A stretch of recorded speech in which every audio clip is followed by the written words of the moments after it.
doing it when I'm 80. This poem is called A Letter to the Playground Bully from Andrea, age 8.5.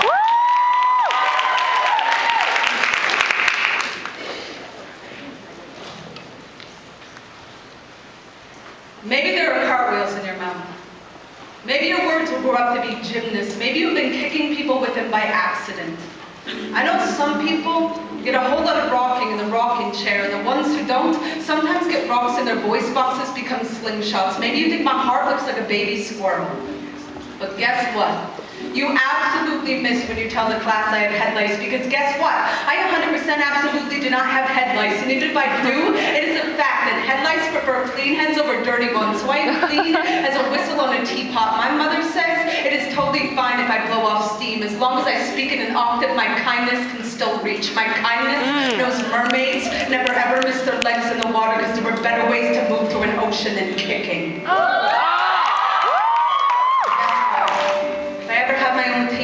I'm picking everyone first. Even the worst kid and the kid with the stutter like the skipping record, because I know all of us are scratched. Even if you cannot hear it when we speak. My mother says some people have heartbeats that are knocking on doors that will never ever open, and I know my heart is a broken freezer chest. That's why I can't keep anything frozen. So no, I am not always crying.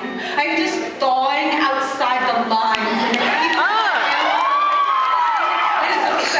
Salt is the only reason everything floats so good in the Dead Sea, and just because no one ever passes notes to me doesn't mean I am not super duper. In fact, my super duper might be a buoy or a paper boat the next time your nose is stuck up the river, because it is a fact that our hearts stop for a millisecond every time we sneeze, and some people's houses have too much dust.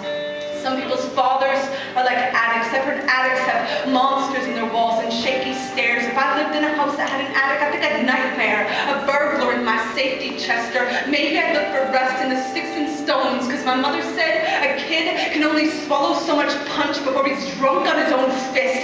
The only drunk I've ever known was sleeping in the alley behind my church, and Jesus turned water into his wine. So even God has his bad days, but on your bad days, couldn't you just say, hey, I'm having a bad day, instead of telling me I'm stupid or poor or that I dress like a boy, because maybe I am a boy and a girl. Maybe my name is Andrea Andrew. So what? It is a fact that bumblebees have hair on their eyeballs, and people also should comb to everything they see, like an anchor man, like the clouds might be a pillow fight. Like my mother said, every bird perched on a telephone wire decides the direction of its flight, but the conversations running through its feet, so not everything I speak can make hurricanes in other people's veins or shine their shiny shines. Maybe sometime, if somebody would sit beside me on the bus, I could say, guess what? It is a fact that manatees have vocal cords even though they don't have ears, just like Beethoven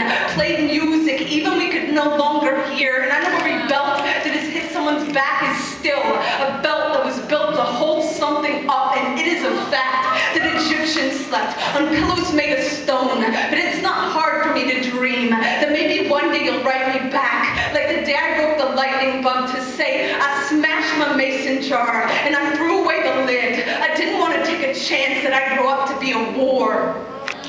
I want to be a belly dance, or a pogo stick, or an accordion, or the fingerprints the mason leaves in the mortar between the bricks to prove that he was here, that he built a roof over someone's head to keep the storm from their faith. And my mother says that's why we all were born. And I think she's right. So right back soon. Sincerely yours.